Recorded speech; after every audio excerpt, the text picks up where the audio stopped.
dengan mengucapkan Bismillahirrahmanirrahim. Assalamualaikum warahmatullahi wabarakatuh. Waalaikumsalam warahmatullahi wabarakatuh. Alhamdulillah. Alhamdulillahi rabbil alamin. Wa bihi nasta'in wa ala umuri dunya waddin. Wassalatu wassalamu ala asyrafil anbiya'i wal mursalin wa ala alihi wa sahbihi ajma'in. Amma ba'du. Ashhadu an la ilaha illallah wahdahu la syarika lah wa ashhadu anna Muhammadan abduhu wa rasuluh la nabiyya ba'da. Buat alunan langkah yang pertama, tiada kata yang paling indah, tiada suara yang paling syahdu. Walau hati penuh gelisah, namun dirimu selalu kurindu. Walau dunia akan terbelah, namun dirimu selalu di hatiku. Allah, Allahu Akbar. Segala puji dan syukur mari sama-sama kita panjatkan kehadirat Allah, Tuhan seru sekalian alam. Allah yang mempunyai sifat baqa dan qidam, pengatur semesta alam, yang menggerakkan matahari dan bulan, mengitari siang dan malam, kemudian menjadikan gelap dan terang. Allah yang telah memberi kita tanpa henti, kini telah terbukti. Gaya hidup semakin bergengsi, rumah mewah berpagar besi, di depannya mobil Mercy, ditambah fasilitas tinggi, makanan keju dan roti. Ini anugerah yang patut kita syukuri. Betul apa betul? Salawat dan salam kepada Rasul junjungan alam Muhammad utusan Tuhan, dikenang sepanjang zaman, sang penyelamat umat dari lembah yang curam menuju ke permukaan alam dalam agama pilihan, yaitu dinul Islam. Dan tak lupa pula kepada al-sahabat dan keluarga beliau yang telah bersatu bersama Rasulullah dalam mengarungi samudra perjuangan. Tak peduli ombak menerjang dan badai menghantam demi tertegaknya panji Islam di jagat alam. Saya selaku insan biasa tak lupa pula mengatur kata-kata ketakziman. Yang mulia Abun selaku pimpinan Pondok Pesantren Babul Ulum beserta keluarga, yang mulia Ustadz dan Ustazah yang telah mengajari kami dengan penuh kasih sayang, yang saya hormati para dewan juri yang sedang menilai gerak-gerik kami pada malam yang berbahagia ini, yang saya segani teman-teman sebahu seperjuangan. Terima kasih protokol yang telah menarik nomor undian saya dengan tujuan dan maksud hanya untuk mengupas satu syarahan singkat yang berjudul Pemuda dan Remaja sebagai Generasi Penerus Bangsa. Ma'asyiral muslimin rahimakumullah. Masa muda adalah masa yang penuh dengan harapan, penuh dengan cita-cita, penuh dengan romantika kehidupan yang sangat indah. Keindahan masa muda dihiasi dengan bentuk fisik yang masih kuat, berjalan masih cepat, pendengaran masih akurat, pikiran masih cermat, wajah indah menkilat, walaupun banyak jerawat. Tapi tidak gawat karena masih banyak obat di toko-toko terdekat. Oleh karena itu, pantas bila pemuda dan remaja menentukan maju dan mundurnya suatu negara. Sesuai dengan fitrahnya, para pemuda dan remaja merupakan tulang punggung suatu negara, penerus estafet perjuangan terhadap bangsanya. Sebagaimana Syekh Mustafa Al-Walayani, seorang pujangga Mesir, berkata, Sesungguhnya pada tangan-tangan mereka lah urusan umat, dan pada kaki-kaki mereka lah kehidupan umat. Firman Allah dalam Quran surah An-Nisa ayat 9. A'udzu billahi minasy syaithanir rajim. Bismillahirrahmanirrahim. Wal yakhshal ladzina law taraku min khalfihim dzurriyyatan dhi'afan khafu 'alaihim falyattaqullaha wal yaqulu qawlan sadida. Dan hendaklah takut kepada Allah orang-orang sekiranya mereka meninggalkan keturunan lemah di belakang mereka, karena mereka khawatir terhadap kesejahteraannya. Oleh sebab itu, hendaklah mereka bertakwa kepada Allah, dan hendaklah mereka berbicara dengan tutur kata yang benar.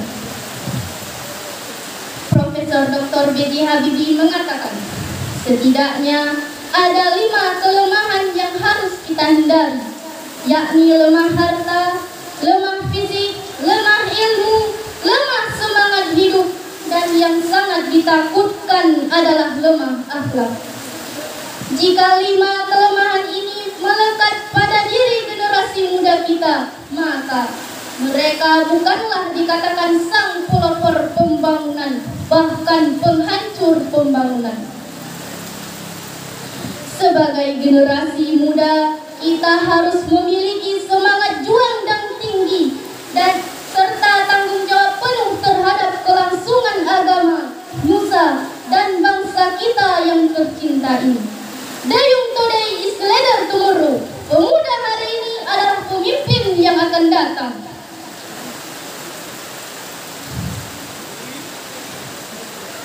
Banyak remaja dan pemuda menganggap dunia ini selebar daun kelor. Kemana-mananya naik sepeda motor, padahal kerjanya cuma molor, persis seperti ayam ngeramin telur.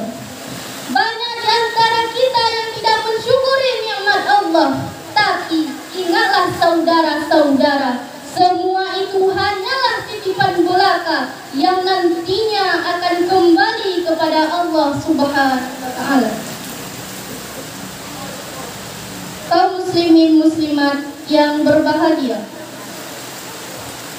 setiap pemuda adalah permata bagi negerinya.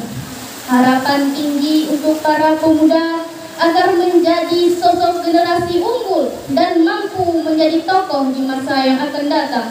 Syubanul yaum rijalu al-ghad. Karena itu, Islam memberikan perhatian besar kepada mereka, bahkan sejak dini. Di masa lalu, banyak pemuda-pemuda hebat, karena generasi sebelumnya adalah orang-orang hebat. Namun, melihat kondisi remaja sekarang, harapan itu menjadi sirna. Remaja seolah kehilangan identitasnya, kehilangan jati dirinya sebagai seorang muslim yang memiliki karakter Islam. Remaja menjadi sosok yang keras mental, kering jiwanya, jumud dalam mencari solusi, dan seringkali jalan pintas yang dicari. Atas nama kebebasan berekspresi, remaja ugal-ugalan di jalan dengan alasan mencari jati diri. Pacaran, free sex menjadi kegiatan sehari-hari. Lebih mudah mencari pemuda pandai menyanyi daripada pemuda pandai mengaji. Lebih mudah mencari pemuda meniru Song Joong Ki daripada pemuda meniru Nabi. Masa-masa berkualitasnya tidak diatur oleh aturan Islam. Bingung mencari sosok panutan, maka lahirlah dari rahim kapitalis sekuler ini pemuda yang kering identitas, bingung dan jemu. Mereka tidak tahu dari mana mereka berasal, untuk apa mereka ada di dunia, dan tidak memahami bahwa setiap tindakan yang mereka lakukan akan dihisab oleh Allah Subhanahu wa Ta'ala. Perkembangan zaman sangatlah berpengaruh dalam kehidupan kita sehari-hari, baik itu dampak positif maupun negatifnya. Seperti halnya perkembangan internet dan sosial media. Pemuda sekarang, siapa yang tidak punya sosmed? Baik itu Facebook, Instagram, WhatsApp, dan lain sebagainya. Bijalah dalam penggunaan sosmed itu sendiri. Jangan sampai terbawa arus ke hal yang negatif dan terjerumus ke dalam perbuatan yang salah. Pemuda-pemudi calon-calon generasi penerus bangsa, melihat sejarah kegemilangan Islam yang menerapkan aturan yang bersumber dari Al-Quran dan As-Sunnah, lahir pemuda-pemuda unggul yang bersyakhsiah Islam, menjadi sosok ulama sekaligus ilmuwan seperti Ibnu Sina, Ibnu Rus, Al-Khawarizmi, Al-Jarawi, Jabir Ibnu Hayyan. Mereka memiliki tujuan hidup yang jelas, yaitu beribadah kepada Allah. Maka dari itu, mari sama-sama kita kembali kepada Al-Quran dan As-Sunnah agar menjadi pemuda-pemuda unggul dan mampu menjadi tokoh di masa yang akan datang. Ashabul Kahfi merupakan simbol personifitas dari para pemuda teguh pendirian, kuat mempertahankan iman, pemuda gagah yang membela keyakinan. Mereka lebih baik mati berkalang tanah daripada mati bercermin bangkai. Wahai pemuda, setidaknya ada 5 olah yang harus kita kerjakan, yakni olah rasa agar iman melekat, olah ilmu, olah rasio agar ilmu meningkat, olahraga agar badan sehat, olah usaha agar ekonomi kuat, dan kinerja agar produktivitas meningkat. Maka dari itu disimpulkan bahwa pemuda dan remaja yang mampu melanjutkan estafet pembangunan adalah pemuda dan remaja yang memiliki iman dan takwa. Maka dari itu kita para pemuda dan remaja, mari kita sisingkan tangan, langkahkan kaki ke depan, bekerja, bekerja, dan bekerja.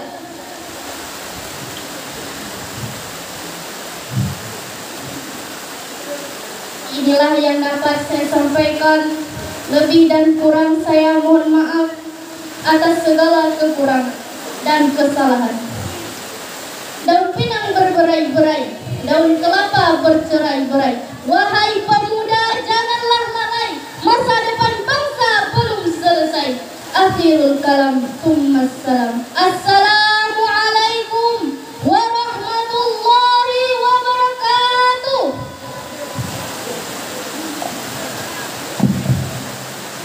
Adapun peserta yang baru turun dari Martani bernama Azra Inayatullah Syahida, utusan dari desa